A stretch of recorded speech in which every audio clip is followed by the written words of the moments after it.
Warning, warning, collision imminent. Warning, warning, collision imminent. A navigational glitch. We prematurely exited the wormhole into an asteroid field. Thank God the automatic pilot engaged and we avoided the collision. It's been 6 months since we left Earth, heading to Planet Serpo in the Zeta Reticuli system. My wife wasn't thrilled when I told her I would be on a mission for several years, maybe a decade, and I couldn't tell her any details.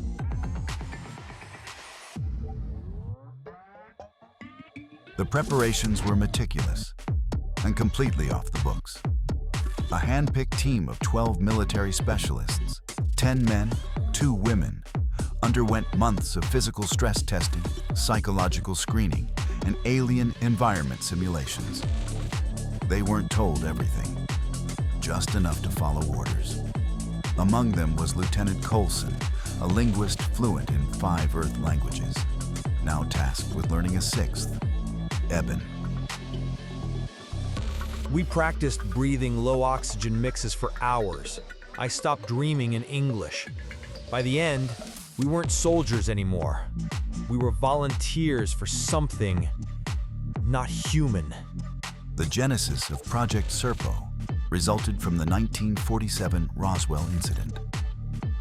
After a spacecraft crashed near Roswell, killing some of its occupants, one alien survivor was found.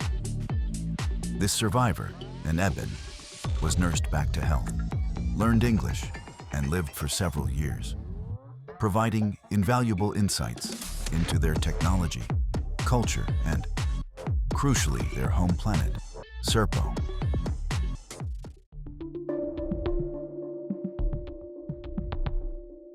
The Ebens made contact in 1964.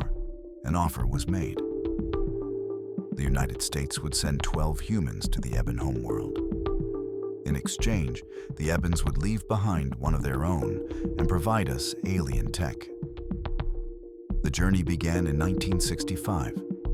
The Ebens provided the transport, a sleek, impossibly smooth craft powered by anti-gravity propulsion.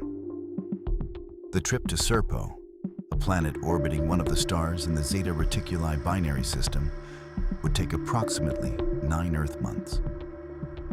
Only outbound, no rescue, no return date.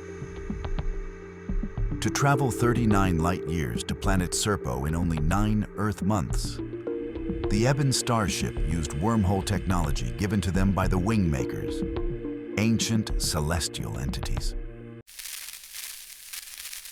These guardians of space-time are the same entities that Al Bielek or Duncan Cameron met in Earth year 2949 AD on Project Montauk.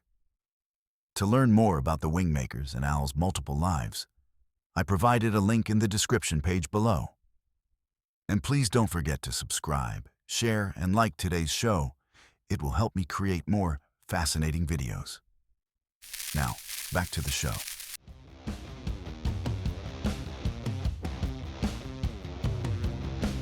We came out of the wormhole and the navigational helm malfunctioned. We overshot our intended landing point and were coming in hot. But this crazy Eben tech actually landed us safely. Luckily, an Eben spotted us and led us to a nearby outpost. A gigantic sandstorm blew in.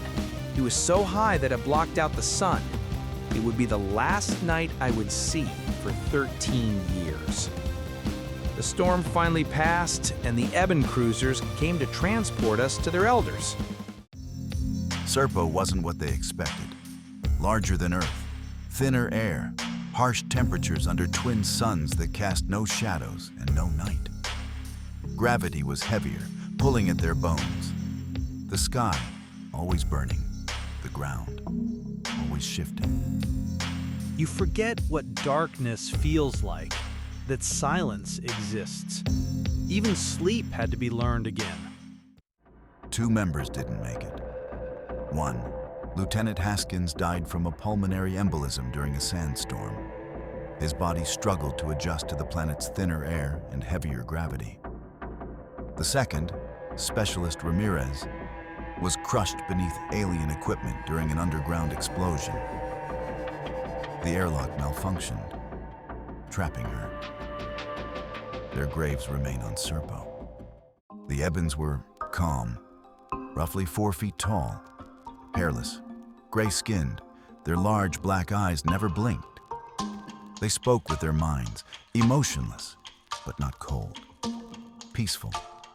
There was no war, no money, no visible leadership.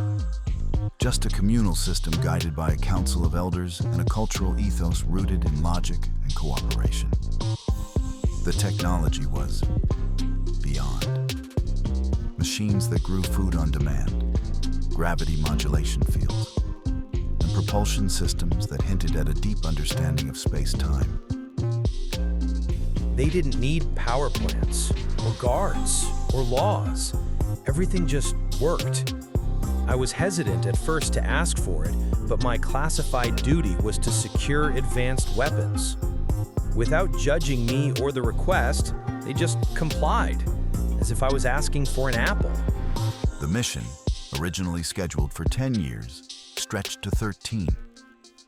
The Ebens requested more data, more interaction, and more time. Eventually, they constructed a vessel just for the humans, one designed to bring them home without fatal radiation exposure.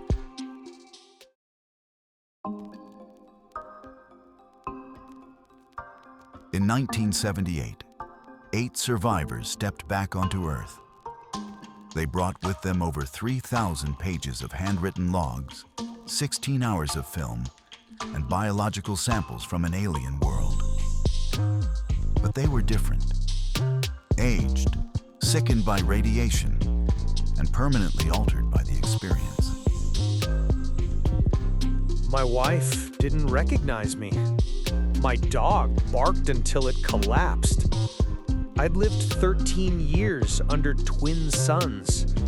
Coming back to one was like waking into a dream someone else wrote. The team was sequestered, debriefed, monitored. They were given new identities, new homes, and an unbreakable wall of secrecy. Their original identities completely erased.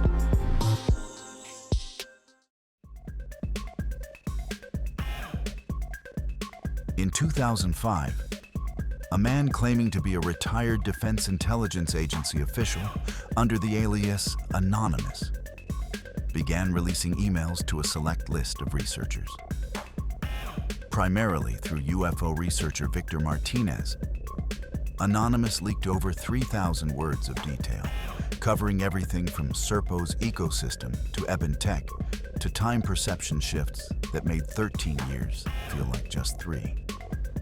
The details he revealed matched logs known only to the highest levels of military intelligence.